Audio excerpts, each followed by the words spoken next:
Demonetisation को हुए अब कुछ 15 दिन गुजर चुके हैं और अब ये बहुत साफ हो चुका है कि इसकी इम्प्लीमेंटेशन कितनी बड़ी फेलियर थी। इस बात को खाली मैं नहीं कह रहा हूं, इस बात से दुनिया के बड़े बड़े इकोनॉमिस्ट एग्री करते हैं। जैसे कि ये वर्ल्ड बैंक के चीफ इकोनॉमिस्ट ने कहा है कि इससे ब्लैक मनी और करप्शन पे ना के बराबर इफेक्ट पड़ने वाला है।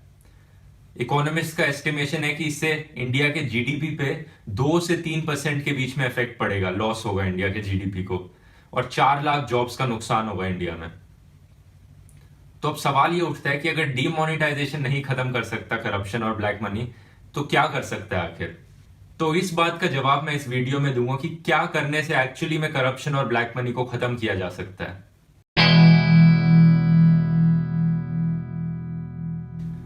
ब्लैक मनी को खत्म करने के लिए हमें यह समझना जरूरी है कि ब्लैक मनी होने का रीजन क्या है।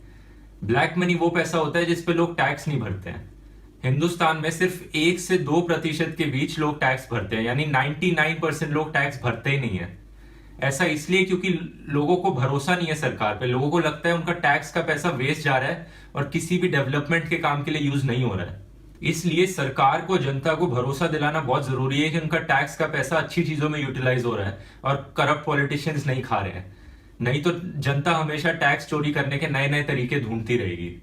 ये करने का एक तरीका है कि गवर्नमेंट अपनी अकाउंटेबिलिटी दिखाए, यानी एक एक टैक्स का पैसा वो कहां यूज कर रही है वो अपनी वेबसाइट पे डाले, ताकि लोगों को भी पता लगे उनका पैसा कहां यूज हो रहा है।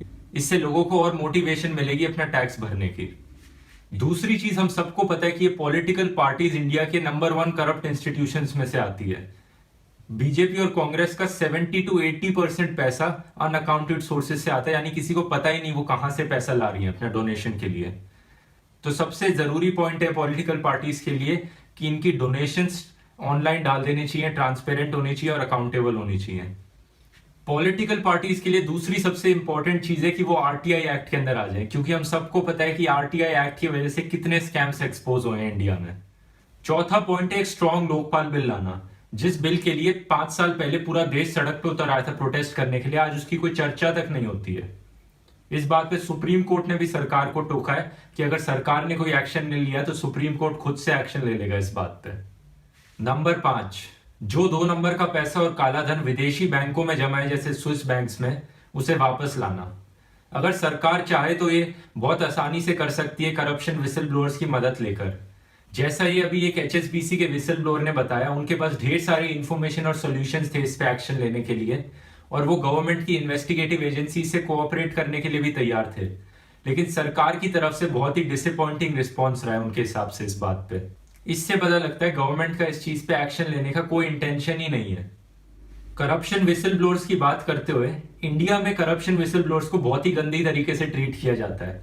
आधों का तो वैसे ही मर्डर हो जाता है, और जो बच जाते हैं उनको ऐसे ट्रीट करते हैं जैसे ये व्यापम स्कैम के विसल ब्लोअर है, इंडिया का डेडलीस्ट स्कैम, और सिक्योरिटी के नाम पे इनको एक सिक्योरिटी गार्ड पकड़ा रखा है। इसका एक और एग्जांपल है संजीव चतुर्वेदी, जिन्होंने एम्स की करप्शन को एक्सपोज किया था।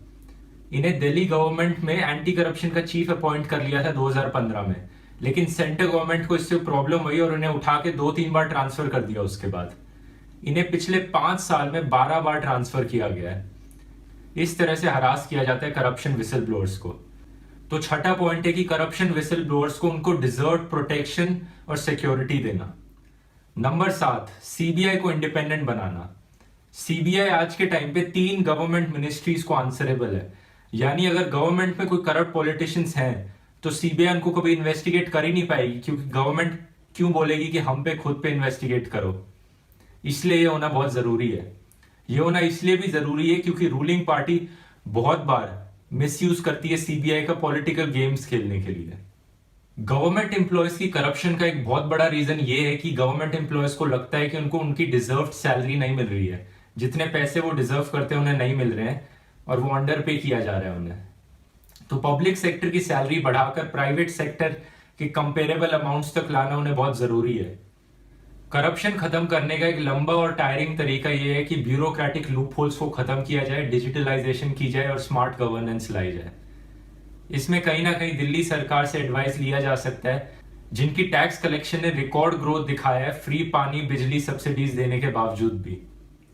तो ये थी कुछ सिंपल लेकिन इफेक्टिव स्टेप जो गवर्नमेंट चाहे तो करप्शन और ब्लैक मनी के अगेंस्ट ले सकती है। जिनकी इंप्लीमेंटेशन डीमोनेटाइजेशन से तो कई गुना आसान होगी, लेकिन एक्चुअली में ये ब्लैक मनी और करप्शन के अगेंस्ट फाइट करने में भी मदद करेगी। तो इस वीडियो को इतना शेयर कीजिए ताकि ये सरकार तक पहुंचे और उन्हें भी पता लगे कि करप्शन और ब्लैक मनी कैसे खत्म किया जाता है। धन्यवाद।